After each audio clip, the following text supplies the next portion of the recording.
அடுத்து மிதுன ராசி, இவங்களோட வாழ்க்கை பலன் எப்படியா இருக்கும்? மிதுன ராசிக்கு இந்த வருஷம் வந்து ஒரு 5 மாதம் வரைக்கும் ராசியில் குரு பகவானுடைய ட்ராவல் அமைஞ்சிருக்கு. இவங்களுக்கு என்ன ஒரு பெரிய விஷயம்னா, இந்த வருஷத்தில் மிதுனத்திலேருந்து குரு மாறுறதே இவங்களுக்கு வந்து ஒரு பெரிய அச்சீவ்மெண்ட். அதாவது நல்ல பலன்கள் நமக்கும் கிடைக்காதா அப்படின்னு இயங்கக்கூடிய ராசியில் மிதுன ராசியும் ஒன்று. ஏன்னா 2017 2017 இந்த 2025 வரைக்கும் அவங்க சொல்லுன்னா துயரம், பயங்கரமாக கஷ்டப்பட்டாங்க. வாழ்க்கையில் படாத கஷ்டம் இல்லை, அதாவது உயிர் மட்டும்தான் போகல, அந்த அளவுக்கு ரொம்ப ரொம்ப கஷ்டப்பட்டாங்க. இனிமேல் அவங்களுக்கு ரொம்ப ரொம்ப நல்லாயிருக்கும். இந்த வருஷத்தில் சுபகாரியங்கள் நல்லபடியாக அவங்களுக்கு நடக்க போகுது. இவங்க வீட்டில் சுபகாரியம் நடக்கும். ஃபார் எக்ஸாம்பிள், இவங்களுடைய மிதுன ராசியில் பிறந்தவங்களுடைய அண்ணா தம்பியோ இல்லை அக்கா தங்கையோ அல்லது வந்து ஒய்ஃப் வழியில் குழந்தைகளுக்கு அப்பா அம்மாவுக்கு யாராவது சுபகாரியங்கள் இந்த வருஷம் கண்டிப்பான முறையில் நடக்கும். லவ் சக்ஸஸ் ஆகிடும். லவ் சக்ஸஸ் ஆகக்கூடிய ராசியில் முதல் ராசி இந்த வருஷத்தில் மிதுன ராசி தான்.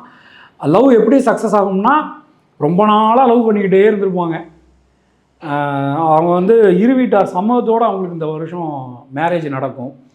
அது மாதிரி இந்த 2வது திருமணத்துக்கு காத்திருந்திருப்பாங்க. ஃபஸ்ட் மேரேஜ் ஏதோ ஒரு காரணத்தினால ஃபெயிலியர் ஆகிருக்கும். இந்த 2வது திருமணம் அவங்களுக்கு இந்த வருஷம் கண்டிப்பாக நடக்கும். வீட்டில் தொட்டியில் மாட்டிட வேண்டியதான்.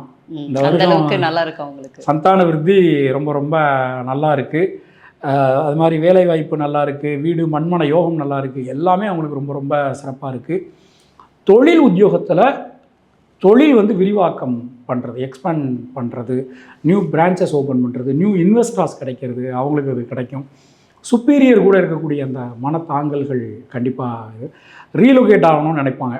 சில பேர் வந்து நான் சொந்த ஊரை விட்டுட்டு வெளியூரில் இருப்பாங்க, நான் மறுபடியும் சொந்த ஊருக்கு போகணும். அதுங்களுக்குலாம் இந்த வருஷம் ரொம்ப ரொம்ப சூப்பரான ஒரு வருஷம்.